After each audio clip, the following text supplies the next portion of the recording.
Interpreting financial aid offers from colleges and universities is confusing and difficult. And then there's what happened to Emily Meyer, a parent from St. Paul, Minnesota, who we met in our previous episode. She was sending her second kid to college when the financial aid process went completely off the rails. The school offered $3,000 in financial aid. Meyer did the math and figured that getting $12,000 over 4 years would be enough for her family to afford the school. So her daughter enrolled. Let the pursuit of higher learning begin, right? Well, not exactly. They came back the next year and said that that was a mistake, and that it shouldn't have ever happened. And then we kind of argued back and forth about how, part of our decision in agreeing to commit to this school was after we had negotiated the financials. That's right. The college offered the money, then took it away. She wouldn't tell us which college it was, but as you can imagine, Meyer didn't take this sitting down. This was money she was counting on. And they said, sorry, it was a mistake. We'll do half of it for this year, but you'll get no more going forward. This is College Uncovered from gbhnews and the Hechinger Report, a podcast pulling back the ivy to reveal how colleges really work. I'm Kirk Carapezza with GBH. And I'm John Marcus at the Hechinger Report. Colleges don't want you to know how they operate, so GBH, in collaboration with the Hechinger Report, is here to show you. In our first season, we helped you navigate the college admissions process. Now we're back to guide you through the even more confusing territory of paying for college. On the way, we'll expose a lot of secrets that you really need to know, and some of the shady ways colleges make their prices seem much lower than they actually are. And before we're done, we'll tell you what you need to know to put the power back in your hands and get the best deal. Today on the show, bait and switch. Last time, we told you about misleading financial aid offers. Deciphering those is hard enough. Then you have the worst-case scenarios like Meyer's, in which the grant you counted on just disappears. And I should add that her family ended up having to take out more loans after the college rescinded the financial aid it promised her. The whole process has become so frustrating for people that there have been few attempts to fix it. That's right, but don't hold your breath. The Department of Education urged colleges to adopt a single, simple, standardized financial aid offer. That was 11 years ago, and it was also voluntary, so fewer than half of colleges actually agreed to use it. 2 years ago, the Government Accountability Office found that half of all financial aid offers from colleges made the total price seem lower than it actually was, and almost half did not include the price at all. That got Congress sniffing around and threatening to make colleges fix this. So to hold off the regulators, about 500 schools got together this year to create something called the College Cost Transparency Initiative. It's supposed to make the financial aid forms more understandable and comparable from one college to another. If you step back and think about it, that's pretty much admitting that they weren't doing this all along, which is kind of incredible. Colleges and universities haven't always done as much as they could to ensure that families had access to clear, accurate, comparable, consumer-friendly information. And it's clear to many of us in higher education that we needed to do a better job. That's Terry Hartle. For many years, he was higher education's top lobbyist at the American Council on Education. Now he's working with colleges to clean up these forms. Obviously, to some institutions, a financial aid award letter is a part of an effort to attract a student to enroll at that institution. So it can look more like a marketing document than consumer information about how you're going to pay for college. Do you think colleges are signing on to this because it's better than waiting for someone else to make them? Well, that was certainly part of the thinking that motivated us to sit down and say, we need to do a better job.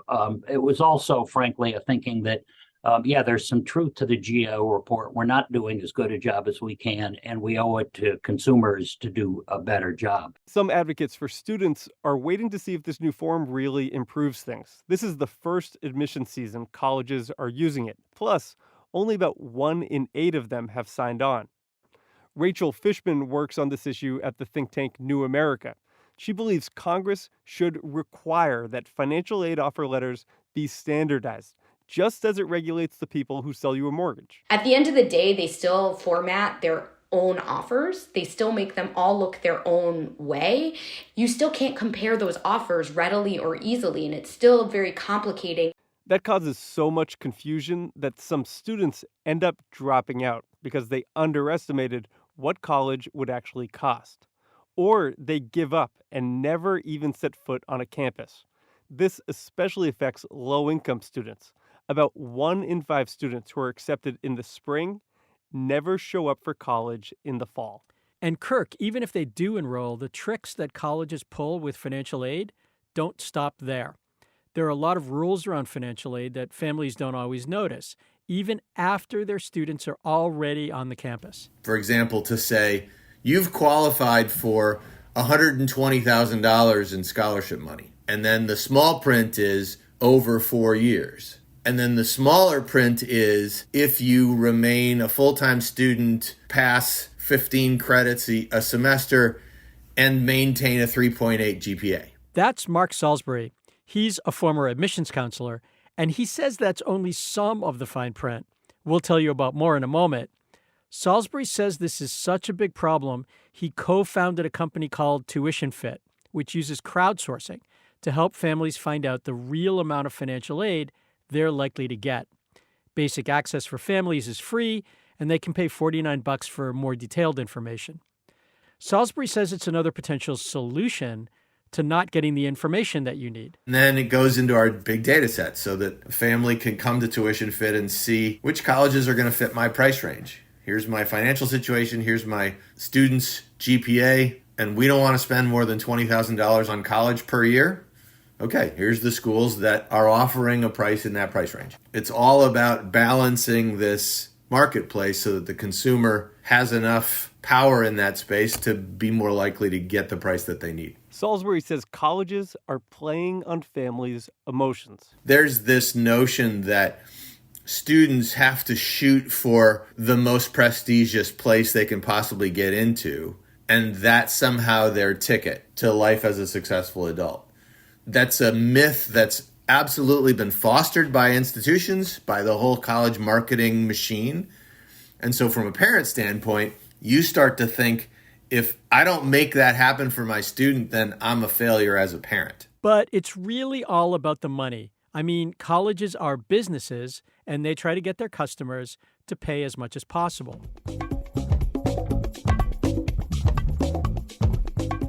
Okay, so let's recap here. Understand that financial aid may be contingent on keeping a certain GPA or remaining a full-time student, and scholarships and grants may be used to benefit the college's bottom line instead of yours. Sadly, these are not the only dirty little secrets about financial aid that students and their parents need to know. That's right. So let's talk about some of the other roadblocks families encounter. One of the most surprising to a lot of people is that the amount of financial aid they get will probably go down once a college has them on the hook. This is known as front-loading or bait and switch. What it means is that the amount of financial aid students get as freshmen typically goes down when they come back as sophomores. That leaves a lot of students in a bind. Do they take out more loans, transfer somewhere else, drop out? But wait, there's more. Colleges often cut back on the financial aid they give students if the students also get private scholarships from the Rotary Club or the Garden Club or the Chamber of Commerce.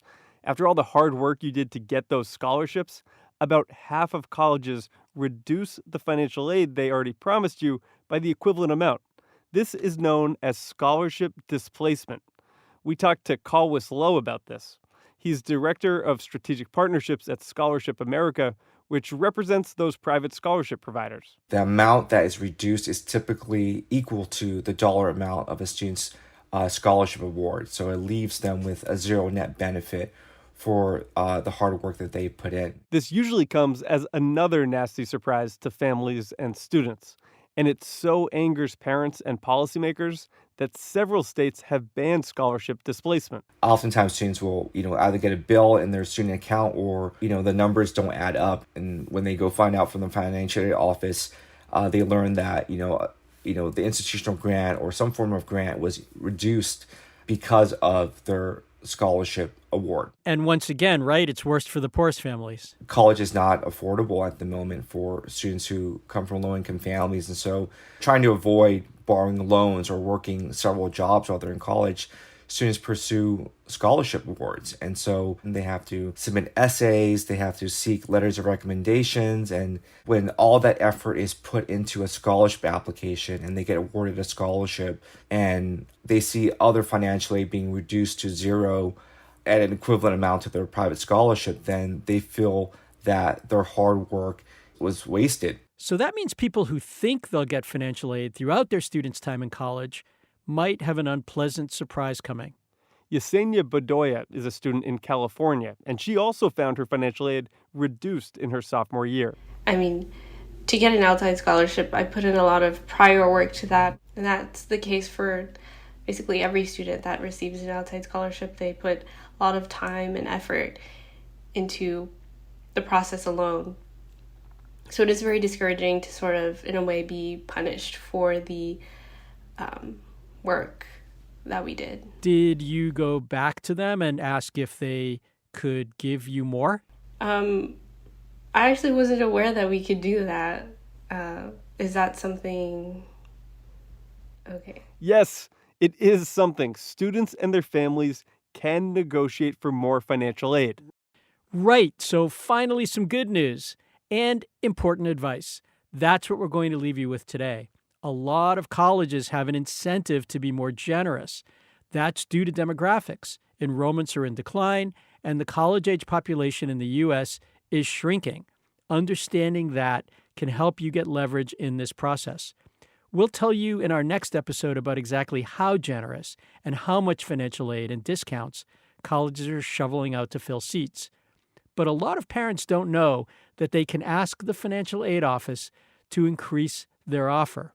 So in addition to being on the lookout for all of these tricks in the process and knowing to read the offers very carefully and ask what things mean, families can negotiate for more financial aid. Here's Debbie Schwartz, who counsels families about financial aid. She says not to be shy about asking for more. I say, why not? What's the worst answer you're going to get? No, and you'll be in the same position you are today. Even if you got a few thousand dollars every year, could add up to another $6,000 to $8,000 and more. So I say, why not ask? Mark Salisbury offers much similar advice. He says you should approach the process in the same way as you might buy a house. The very first exchange with the other side of the transaction is a first offer. You go back to the school and ask for a better price. And you ask genuinely, respectfully, kindly, and you begin to make the case that this cost is a substantial challenge for us as a family. And we would like to make it work, but we need your help to get there. Especially at colleges that are hurting for enrollment, which is a lot of colleges these days. Then you have a lot of leverage. You really get to take advantage of the buyer's market.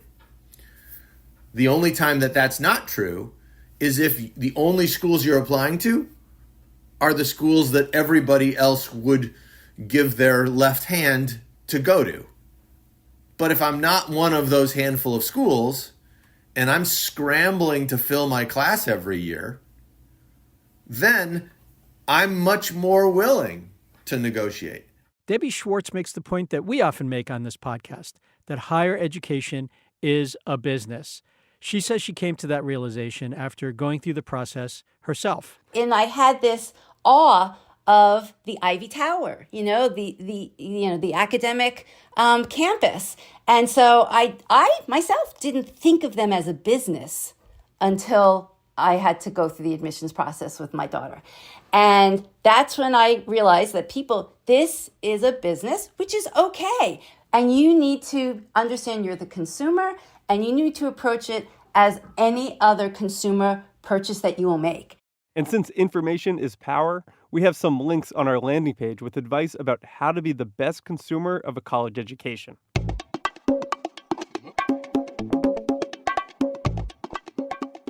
This is College Uncovered. I'm Kirk Carapezza from GBH. And I'm John Marcus from the Hechinger Report. Be sure to keep listening to future episodes to hear more about what colleges and universities don't teach you. We would love to hear from you. Send us an email to gbhnewsconnect@wgbh.org and tell us what you want to know about how colleges really operate. And if you're with a college or university, tell us what you think the public should know about higher ed. This episode was produced and written by Kirk Carapezza and John Marcus, and it's edited by Jeff Keating. Meg Woolhouse is our supervising editor, and Ellen London is the executive producer. Gary Mott and David Goodman are our mix engineers. We had production assistance from Diane Adame. Theme song and original music by Left Roman. Melee is our project manager, and head of GBH podcasts is Devin Maverick Robbins. College Uncovered is a production of GBH News and the Hechinger Report and distributed by PRX and made possible by Lumina Foundation. Thanks so much for listening.